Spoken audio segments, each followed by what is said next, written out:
कर्नाटक चुनाव के लिए भारतीय जनता पार्टी ने अपना घोषणा पत्र जारी कर दिया है। बीजेपी अध्यक्ष जेपी नड्डा, सीएम बोम्मई और पूर्व सीएम बीएस येदियुरप्पा ने पार्टी का विजन डॉक्यूमेंट प्रजाध्वनि जारी किया और बीजेपी ने अपने मैनिफेस्टो में कर्नाटक में यूनिफॉर्म सिविल कोड लागू करने का वादा किया है।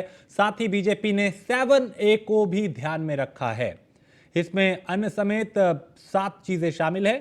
इसके साथ ही बीजेपी ने बीपीएल कार्ड धारकों को 3 फ्री कुकिंग गैस सिलेंडर देने का वादा किया है और इसके अलावा हर वार्ड में एक अटल आहार केंद्र स्थापित करने और पोषण स्कीम के तहत हर बीपीएल कार्ड धारक परिवार को आधा लीटर नंदिनी दूध देने का वादा भी किया है।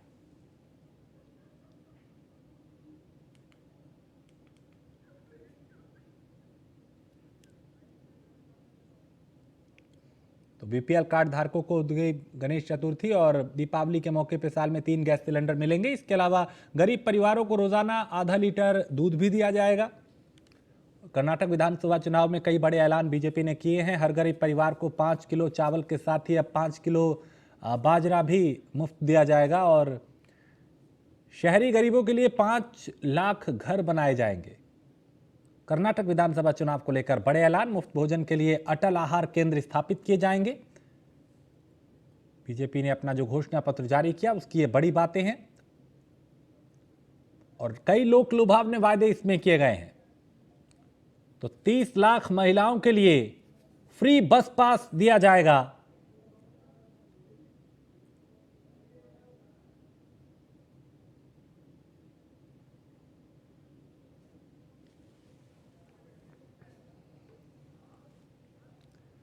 मुख्यमंत्री पुष्कर सिंह धामी आज दिल्ली के दौरे पे हैं, जहां उन्होंने प्रधानमंत्री से मुलाकात की। इस दौरान पीएम को मन की बात के 100 एपिसोड पूरे होने पे उन्होंने बधाई दी। मुलाकात के बाद मुख्यमंत्री ने कहा कि प्रधानमंत्री के 4 धाम का प्रसाद भेंट किया और आदि कैलाश आने के लिए पीएम को आमंत्रित किया है। जॉली ग्रांट एयरपोर्ट के विस्तार के लिए प्रधानमंत्री से अनुरोध किया है। साथ ही इन्वेस्टर समिट के लिए पीएम से समय मांगा है।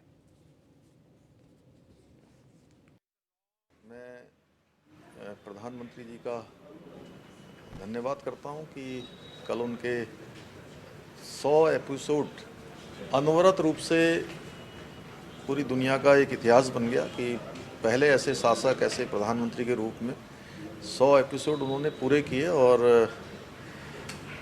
उसमें से भी हमारे राज्य का, उत्तराखंड का अनेकों एपिसोडों में अनेक बार मन की बात में उन्होंने उल्लेख किया, जिसमें हमारे पर्यावरण संरक्षण से लेकर उत्तराखंड के अंदर जो मातृशक्ति के द्वारा काम किए जा रहे हैं उन सभी को दिखाने का काम किया और ऐसे बहुत सारे परिश्रम से, लगन से लगे हुए ऐसे अनेकों लोग जो शोध कर रहे थे, परिश्रम कर रहे थे और अनजान थे, जिनको कोई नहीं जानता था, उन सभी को इस एपिसोड में लाकर उन्होंने देश दुनिया के सामने रखा, उनका प्रोत्साहन किया।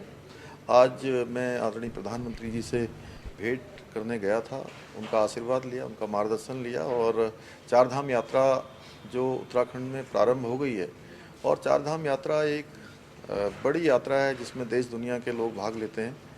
तो माननीय प्रधानमंत्री जी की पहली पूजा सभी धामों में, यमुनोत्री, गंगोत्री, बाबा केदारनाथ जी में और भगवान बद्री विशाल के यहाँ जो हुई थी, उसका प्रसाद और उनको गंगोत्री, अलकनंदा जी और सरस्वती जी का और यमुना का जल भेंट किया। गंगा तुलसी भी उनको भेंट की है, रुद्राक्ष की माला भेंट की है।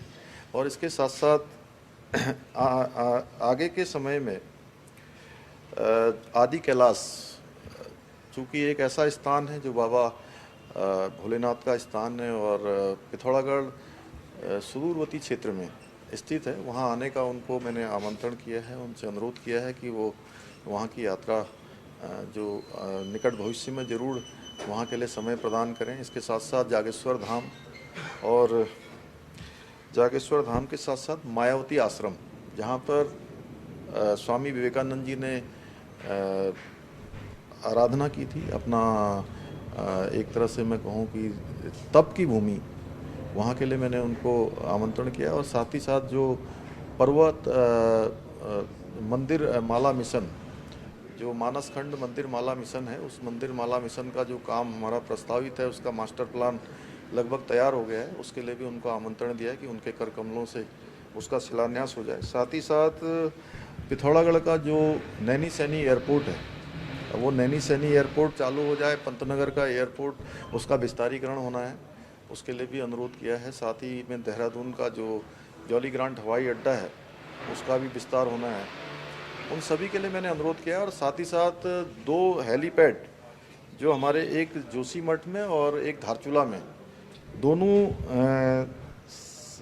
हेलीपैड जो सेना के द्वारा है, सेना के हेलीपैड हैं, उन सेना के हेलीपैडों में राज्य सरकार को भी जो है संचालन की अनुमति प्रदान की जाए, मैंने यह भी अनुरोध किया है। साथ में अक्टूबर-नवंबर माह में एक राज्य में निवेश की दृष्टि से इन्वेस्टर समिट होनी है, उस इन्वेस्टर समिट के लिए भी समय देने का मैंने अनुरोध किया है।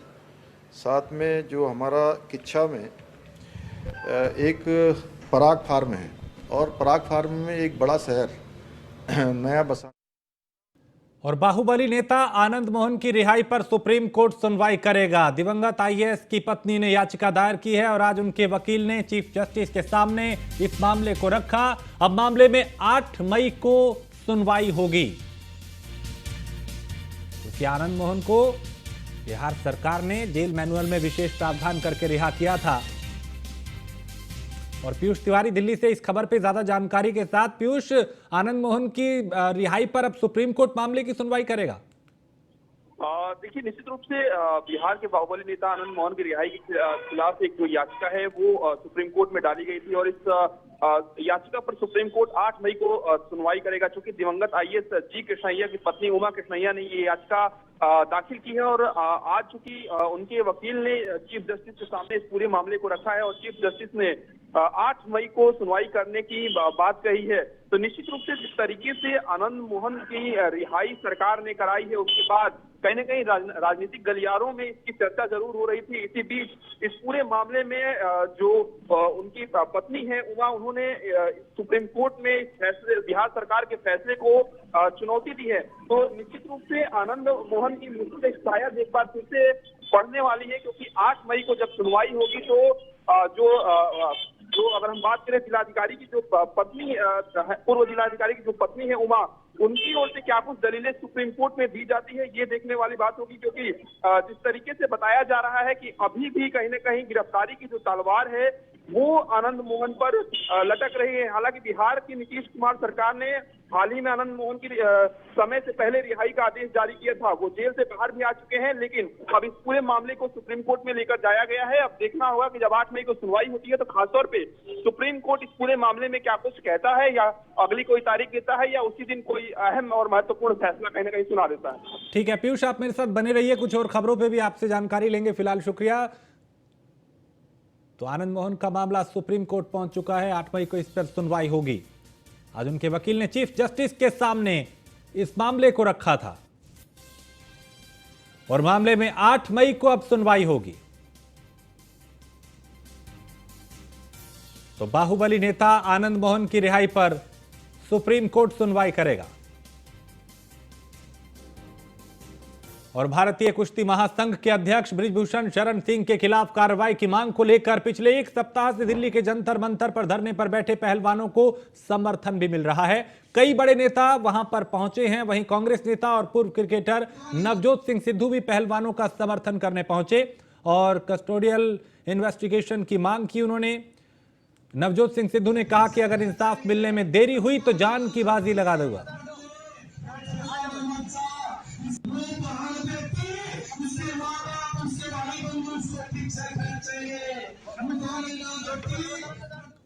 और उमर अंसारी की याचिका पर सुप्रीम कोर्ट में सुनवाई टल चुकी है और उमर ने सुप्रीम कोर्ट में अग्रिम जमानत याचिका दाखिल की थी। उमर अंसारी ने इलाहाबाद हाई कोर्ट के फैसले को चुनौती दी थी और लखनऊ में जमीन पर अवैध कब्जा करने का मामला है। तो उमर अंसारी ने इलाहाबाद हाई कोर्ट के फैसले को चुनौती दी थी। तो लखनऊ में जमीन पर अवैध कब्जा करने का यह मामला, इसमें उमर की मुश्किलें बढ़ती हुई नजर आ रही हैं और उमर अंसारी की याचिका पर सुप्रीम कोर्ट में सुनवाई टल चुकी है। उमर ने सुप्रीम कोर्ट में अग्रिम जमानत याचिका दायर की थी।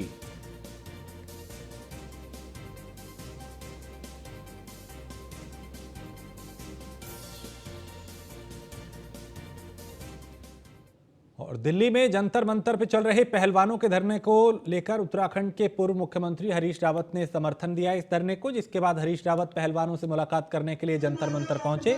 पहलवानों ने राजनीतिक दलों से समर्थन की अपील की थी और इससे पहले प्रियंका गांधी और अरविंद केजरीवाल भी प्रदर्शन कर रहे पहलवानों को अपना समर्थन दे चुके हैं। और तमाम हरियाणा और उत्तरी भारत से यौन शोषण से पीड़ित हमारी महिला खिलाड़ी, हमारी बेटियां, इनको समर्थन करने के लिए आए हुए मुख्य रूप से वो सारी की सारी आ जाए। और सीतापुर से खबर है, जहां मछली पालन के लिए गड्ढा खोदते वक्त एक बड़ा हादसा हो गया, जिसमें 6 मजदूर 20 फीट गहरे गड्ढे में जा दबे और एक मजदूर की इस हादसे में मौत हो गई, जबकि 5 लोग घायल हुए। संदना थाना क्षेत्र के कुचलाई गांव का यह मामला है। तो एक मजदूर की मौत हो गई, जबकि 5 मजदूर गंभीर रूप से घायल हुए, जिन्हें नजदीकी अस्पताल में भर्ती कराया गया। संदना थाना क्षेत्र के कुचलाई गांव का यह मामला, जहां मछली पालन के लिए गड्ढा किया जा रहा था और इसमें गिरने की वजह से 6 मजदूर इसकी चपेट में आ गए, 20 फीट गहरे गड्ढे में दब गए और एक मजदूर की इस हादसे में मौत हो गई, जबकि 5 मजदूर घायल हुए।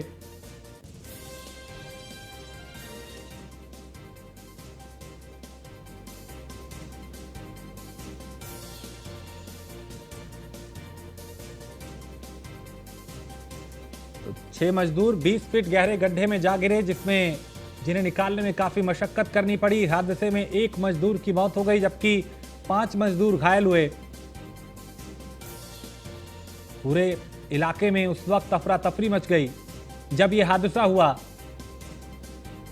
सीतापुर से खबर, जहां एक गड्ढे में 6 मजदूर दब गए। हिमांशु हमारे संवाददाता इस खबर पे ज्यादा जानकारी के साथ। हिमांशु, इस हादसे को लेकर क्या अपडेट? देखिए, अभी तक ये सीतापुर के सदना थाना क्षेत्र के कुचलाई गांव का ये मामला है। दरअसल मछली पालन को लेकर जो है लोगों ने यहाँ पे अपना एक तालाब खुदवाने की तैयारी शुरू की थी, जिसमें बड़ी तादाद में लेबर काम कर रहे थे। लगभग 20 से ज्यादा लेबर काम कर रहे थे और इस दरमियान एक गड्ढा जो वहां पे हो जाता है किसी वजह से, उसके अंदर जाने से एक मजदूर की मौके पर मौत होती है और 5 अन्य लोग गंभीर रूप से घायल होते हैं। मौके पर लोकल का प्रशासन भी पहुंचता है। आनन फानन में सभी को इलाज के लिए सामुदायिक स्वास्थ्य केंद्र भेजा जाता है।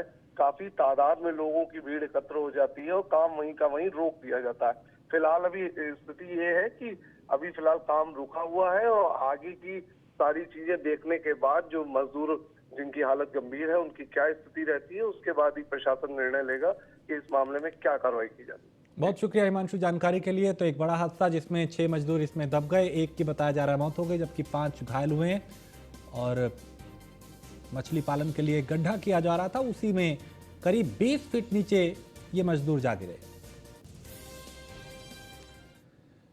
मुख्यमंत्री ने बिहटा के एसडीआरएफ वाहिनी मुख्यालय में 287.52 करोड़ रुपए की लागत की स्थायी भवन और संरचनाओं का शिलान्यास किया है। वहीं 1524 करोड़ रुपए की लागत की जिला आपदा रिस्पांस फैसिलिटी सह प्रशिक्षण केंद्र के 18 भवनों का शिलान्यास किया।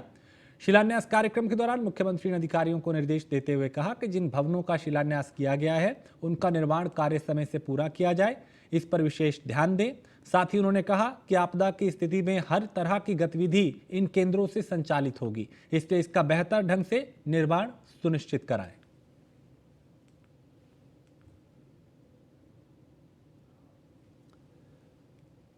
और बिहार में हो रही जातीय जनगणना में लोहार जाति को सूची में नहीं रखा गया है, जिसके बाद से ही लोहार जाति के लोग लगातार जातीय जनगणना सूची में जगह दिए जाने की मांग कर रहे हैं। इसे लेकर लोहार जाति का एक समूह बीजेपी प्रदेश अध्यक्ष के सहयोग कार्यक्रम में पहुंचा और उनसे लोहार जाति को सूची में जगह दिलाने की मांग की। सम्राट चौधरी ने मुख्य सचिव को पत्र लिख के लोहार समाज को सूची में शामिल करने का आग्रह किया है।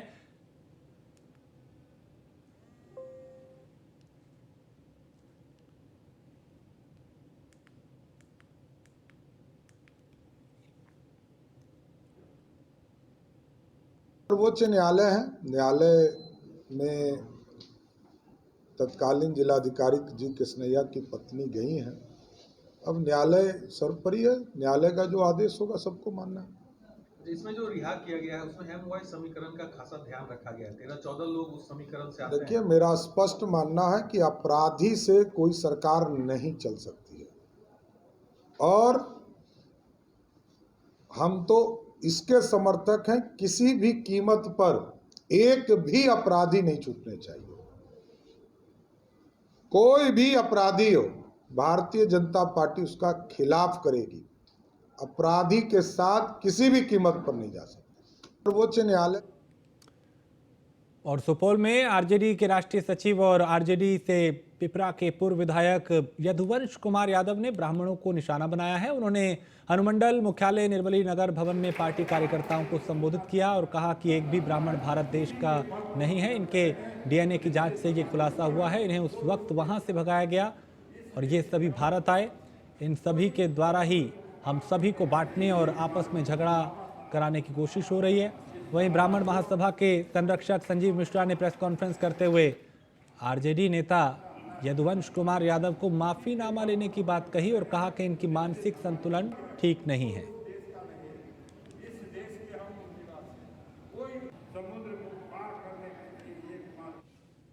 आज ये परिवाद दर्ज कराया गया है वरीय अधिवक्ता सूरज कुमार के द्वारा। परिवाद में यह बताया गया है कि जो धीरेन्द्र शास्त्री हैं बागेश्वर धाम, जिनका उपनाम बागेश्वर धाम है, उनका कहना है कि वो भगवान बजरंगबली के स्वरूप है, उनके अवतार है, और ये कहकर समाज के हिंदुओं को ठेस पहुंचा है। और इसके माध्यम से वो बताना चाह रहे हैं कि बजरंगबली एक सामान्य प्रवृत्ति के लोग थे, लेकिन ऐसा कुछ है नहीं। इसको लेकर ये मुकदमा दर्ज कराया गया। मुकदमा मुजफ्फरपुर के व्यवहार न्यायालय में एसीजेएम अपर मुख्य न्यायिक दंडाधिकारी प्रथम पश्चिमी श्री विकास कुमार मिश्रा की अदालत में ये परिवाद दर्ज कराया गया है। आज ये यदुवंश यादव जी को बताना चाह रहा हूं और उसके जो शीर्ष नेता है उन तक मैं मैसेज पहुंचाना चाह रहा हूं कि एक तरफ आप A to Z पार्टी की बात कर रहे हैं, दूसरी तरफ आपके पार्टी के कुछ ऐसे नेता हैं जिनको आप जगह नहीं दे पा रहे हैं या उनकी स्थिति, मानसिक स्थिति अच्छी नहीं है और उल्टा पुल्टा बयानबाजी कर रहे हैं। वो चाह रहे हैं कि इस तरह का हम बयानबाजी करके अपना पार्टी में जगह बनाएं। ये बिल्कुल ठीक नहीं है। तो मैं आपके माध्यम से यदुवंश यादव जी को ये बताना चाहूँगा कि आप चूंकि पिछले बार चुनाव हार गए थे, तो आपकी मानसिक स्थिति काफ़ी टाइम से अच्छी नहीं चल रही है। अपना इलाज कराइए और आपको इतिहास पढ़ने की भी ज़रूरत है। आप इतिहास पढ़िए कि ब्राह्मण का क्या योगदान रहा है इस हिंदुस्तान को संवारने में। आपको यदुवंश बागेश्वर बाबा के खिलाफ बिहार के मुजफ्फरपुर के एक कोर्ट में मुकदमा दर्ज कराया गया है। बता दें कि परिवाद दायर किया गया है, उनके खिलाफ कई आरोप लगाए गए हैं और इसमें भगवान की तुलना खुद से की जाने को लेकर मुकदमा दर्ज कराया गया है और 10 मई 2023 को सुनवाई के लिए इस मामले को रखा गया है। परिवादी सह अधिवक्ता सूरज कुमार ने बताया कि धीरेन्द्र कृष्ण शास्त्री के द्वारा खुद को भगवान हनुमान का अवतार बता के हिंदू समाज का रक्षक करने वाला बताया था, जिसको लेकर आज मुजफ्फरपुर की कोर्ट में हिंदू धर्म की भावना को ठेस पहुंचाने को लेकर परिवादी ने एक परिवाद दायर किया है।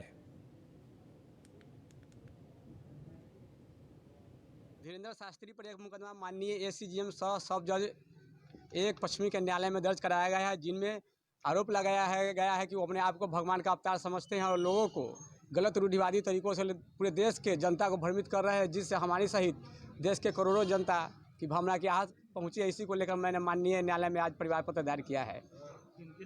295, 298 का 505 आईपीसी के तहत मैंने यह मुकदमा दर्ज कराया है। परिवार को स्वीकार कर लिया गया? जी, परिवार का स्वीकार कर लिया गया और 10/5/2023 को अगली तिथि मुकर्रर की गई। और भागलपुर में अंतर्राष्ट्रीय मजदूर दिवस के मौके पर एक दिवसीय कार्यक्रम का आयोजन किया गया, जहां श्रम अधीक्षक विनोद प्रसाद और सहायक श्रम आयुक्त आफ्ताब आलम, कारखाना निरीक्षक पंकज कुमार, संबंधित विभाग के कई अधिकारियों समेत काफी संख्या में मजदूर मौजूद थे। और इस दौरान श्रम अधीक्षक विनोद प्रसाद ने कहा कि मजदूर दिवस के अवसर पे एक दिवसीय कार्यक्रम का आयोजन किया गया है। इस मौके पे मेहनतकश मजदूर को जागरूक कर कई नियमों और कानून से अवगत कराया जाएगा।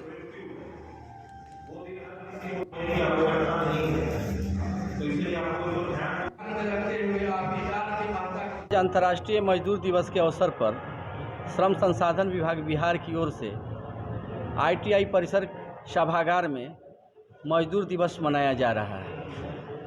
आज हम लोग मजदूरों के कल्याणार्थ श्रम संसाधन विभाग की ओर से जो भी योजनाएं चलाई जा रही है, बिहार शताब्दी असंगठित कार्यक्षेत्र कामगार एवं शिल्पकार योजना 2011, बिहार राज्य प्रवासी मजदूर दुर्घटना अनुदान योजना 2008, BOCW के अंतर्गत 16 प्रकार की जो योजनाएं चलाई जा रही है, उन सब के बारे में मजदूरों को विस्तार से बताई जाएगी।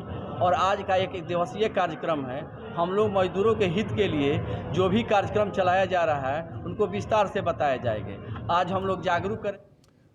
और महाराष्ट्र के गठन की 63वीं वर्षगांठ के अवसर पे पुलिस मुख्यालय मैदान में प्रांगण में ध्वजारोहण का कार्यक्रम रखा गया। इस दौरान जिले के कलेक्टर डॉक्टर अविजय राठौर ने ध्वजारोहण किया। कार्यक्रम में जिले के पुलिस अधीक्षक डॉक्टर अक्षय शिंदे, जिला परिषद के मुख्य कार्यकारी अधिकारी वीना वर्मा और कई आला अधिकारी मौजूद रहे।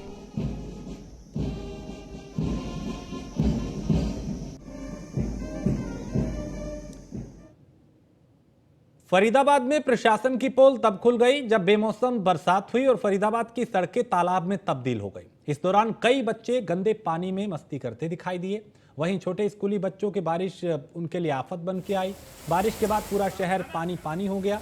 जहां एक तरफ बारिश ने गर्मी से राहत दी तो वहीं दूसरी तरफ लोगों की मुसीबतों को भी बढ़ा दिया। फिलहाल जल जमाव लोगों के लिए मुसीबत का कारण बना हुआ है।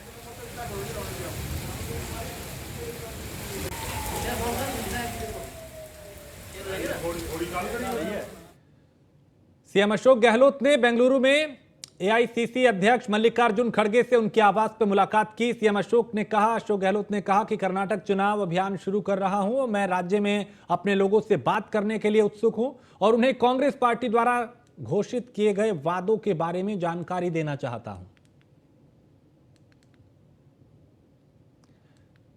तो अशोक गहलोत राजस्थान के मुख्यमंत्री कर्नाटक चुनाव में दिखाई देंगे और उन्होंने कहा कि अब चुनाव प्रचार किया जाएगा और लोगों को बताया जाएगा कि कांग्रेस सत्ता में आई तो किस तरह के बदलाव किए जाएंगे। कर्नाटक चुनाव में दिग्गजों का जमावड़ा है। हर पार्टी के दिग्गज वहां सभाएं करते, सम्मेलन करते, समीक्षाएं करते और समीकरण बनाते हुए नजर आ रहे हैं।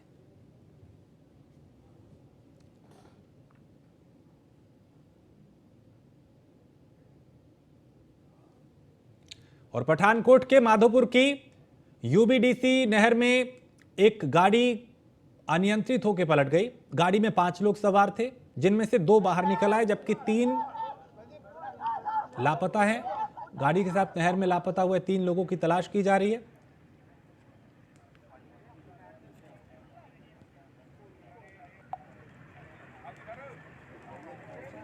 तो एक कार जो थी वो अनियंत्रित होकर नहर में जा गिरी बताया जा रहा है। इसमें 5 लोग थे, 2 को बचा लिया गया, 3 लापता हैं, उनकी तलाश की जा रही है। गोताखोरों की मदद से पुलिस प्रशासन मौके पर पहुंचा।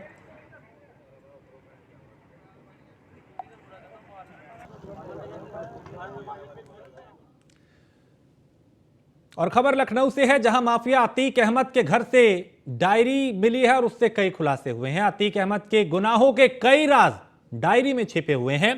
पुलिस को डायरी में कई कोड वर्ड मिले हैं और कोड वर्ड को डिकोड करने में अब पुलिस जुटी हुई है। सूत्रों के अनुसार अतीक, अशरफ और बेटों के पास थे एप्पल फोन।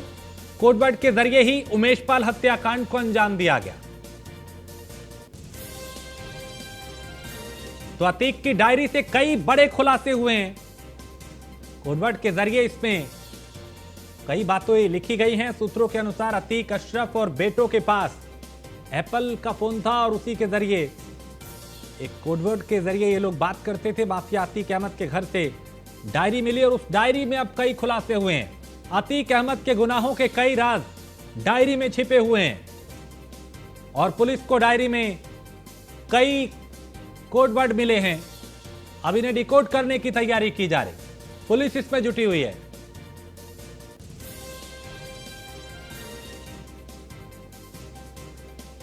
तो अतीक, अशरफ और उनके बेटों के पास ये फोन थे और माफिया अतीक अहमद के घर से डायरी बरामद हुई और उस डायरी में कई खुलासे उसके जरिए हो सकते हैं। अतीक अहमद के गुनाहों के कई राज ऐसे जो इस डायरी में छिपे हैं और पुलिस को डायरी में कई कोडवर्ड भी मिले हैं। अब इन्हें डिकोड करने की पुलिस तैयारी कर रही है।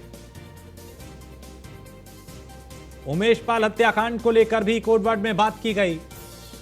सूत्रों के अनुसार अतीक और अशरफ और उसके जो बेटे हैं उनसे जुड़े हुए कई राज इस डायरी में छिपे हैं और इस डायरी के जरिए कई ऐसे राज हैं जिनसे पर्दा उठ सकता है। अतीक अहमद के काले कारनामे और गुनाहों से पर्दा उठने की संभावना इस डायरी के जरिए। और नीलेश इस खबर पे ज्यादा जानकारी के साथ हमारे संवाददाता। नीलेश, ये जो डायरी मिली है इसके जरिए कई खुलासे हो सकते हैं, क्या किन बातों का जिक्र इसमें किया गया है, क्या कुछ बाहर आया डायरी का? देखिए, बिल्कुल एसटीएफ के हाथ पड़ताल के दौरान एक अतीक अहमद की बेहद खास डायरी मिली थी, जिसमें तमाम लेखा जोखा है, चाहे वो पैसे के लेन देन का हो, कहाँ पर गुमनाम प्रॉपर्टियां खरीदी गई हैं, कौन कौन से बिल्डर उसमें शामिल हैं, कौन कौन से नेता उसमें शामिल हैं, उन तमाम लोगों के नाम उस डायरी में शामिल होने की पूरी संभावनाएं हैं। हालांकि जो हमारे सूत्र हैं जो बता रहे हैं कि जिस तरीके से डायरी बरामद हुई है उसमें जो नाम लिखे गए हैं वो कोड वर्ड में नाम लिखे गए हैं। उनमें से कुछ कोडों को एसटीएफ के जो एक्सपर्ट हैं उन्होंने डिकोड किया और कई नाम बाहर आ सकते हैं। जल्द उनके ऊपर भी बड़ी कार्रवाई हो सकती है, चाहे वो जमीन के कारोबार से जुड़े लोग हों, चाहे हथियारों के सप्लाई से जुड़े हुए लोग हों, या फिर अतीक के लिए उत्तर प्रदेश और उत्तर प्रदेश के बाहर चाहे हरियाणा हो, दिल्ली हो, गुजरात हो, पंजाब हो, राजस्थान हो, वहां पर इनके लिए काम करने वाले गुर्गे हों जो इनकी कंपनियों को वहां पर स्टैंड करके उनके द्वारा काली कमाई को वाइट करने का काम कर रहे हों, हवाला के जरिए पैसा पहुंचाने का काम कर रहे हों, आईएसआई से जो कनेक्शन जुड़े थे इनके, उसके आईएसआई से जुड़े जो कनेक्शन थे उसके लिए काम करने वाले लोग हों, लश्कर तैयबा के लिए काम करने वाले हों, या कश्मीरी दहशतगर्दों के लिए काम करने वाले लोग हों, उन तमाम लोगों का ब्यौरा उस डायरी में शामिल होने की संभावनाएं हैं, जिसमें से कुछ नामों को डिकोड किया गया है। हालांकि उन नामों को अभी सार्वजनिक नहीं किया गया है, जल्द ही उन नामों को जब एसटीएफ या अन्य जो जांच एजेंसियां हैं सामने लाएंगे तो कहीं ना कहीं बड़े खुलासे हो सकते हैं। चलिए, बहुत अपने आप में अतीक की डायरी तमाम जो है खुलासे करते हुए बिल्कुल, नजर इस आ रही है। डायरी के जरिए कई खुलासे हो सकते हैं। बहुत शुक्रिया नीलेश चौहान इस तमाम जानकारी के लिए। तो अतीक अहमद के गुनाहों के कई राज ऐसे जो इस डायरी में छिपे हैं और उनसे जल्द ही पर्दा उठने की भी संभावना है। बुलेटिन में इतना ही, आप बने रहिए न्यूज़ वन इंडिया के साथ।